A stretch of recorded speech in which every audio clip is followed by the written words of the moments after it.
Hai, Assalamualaikum dan salam sejahtera. Hari ini saya nak share satu video nak menjawab ramai pertanyaan mengenai mesin Recon ni.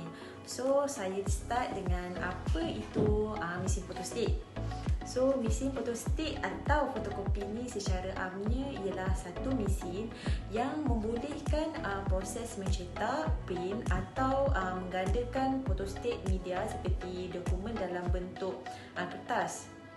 So, apa pula maksud reconditioning ataupun recon?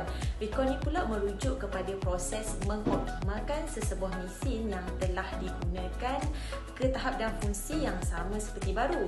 Jadi, dalam erti kata lain, mesin photostat recon ni sebenarnya masih boleh berfungsi dan boleh digunakan, namun kita mengoptimalkan keadaannya semula seperti ia beroperasi pada tahap maksimum. So, dari mana pula asal photostat? Recon photostat ni kebiasaannya diambil dari negara luar. Di California sendiri misalnya, kita mengambil daripada negara-negara Europe seperti Australia dan juga New Zealand. So, negara-negara pengeluar ni kebiasaannya terikat dengan peraturan yang mana mereka tak boleh menggunakan mesin photostat ni lebih daripada satu tempoh.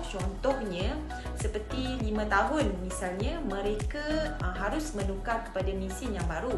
So, untuk nak pastikan mesin-mesin photostat ni dia tak menjadi electronic waste, ianya diimport ke negara-negara lain termasuk Malaysia sendiri, dan ini telah mewujudkan apa yang lebih dikenali sebagai pasaran mesin tin fotokopi terpakai.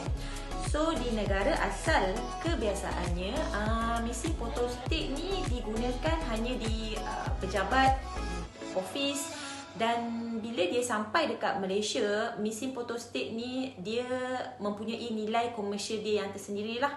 So, dekat pejabat dan bisnes percetakan, photostat ni dilihat sebagai satu alternatif untuk memulakan perniagaan tanpa perlu mengeluarkan modal yang agak tinggi ataupun besar lah. Jadi, bagaimana proses reconditioning ni dilakukan? Walau bagaimanapun, mesin photostat terpakai yang dibawa dari luar tidaklah dalam keadaan yang tersedia untuk dipakai terus. So di sinilah proses reconditioning diperlukan. Setiap mesin terpakai ni akan diuji terlebih dahulu dan dikenal pasti jika ada sebarang kerosakan.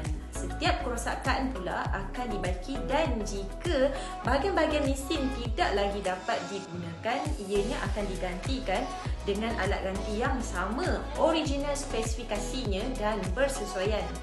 Di California, kita sebenarnya mengendalikan setiap proses reconditioning dengan teliti. Proses ini bermula seawal pemilihan mesin lah. So, jurulatih kami ini terdiri daripada jurulatih yang profesional, akan menyaring mesin photostat terpakai yang akan digunakan sebagai mesin recon.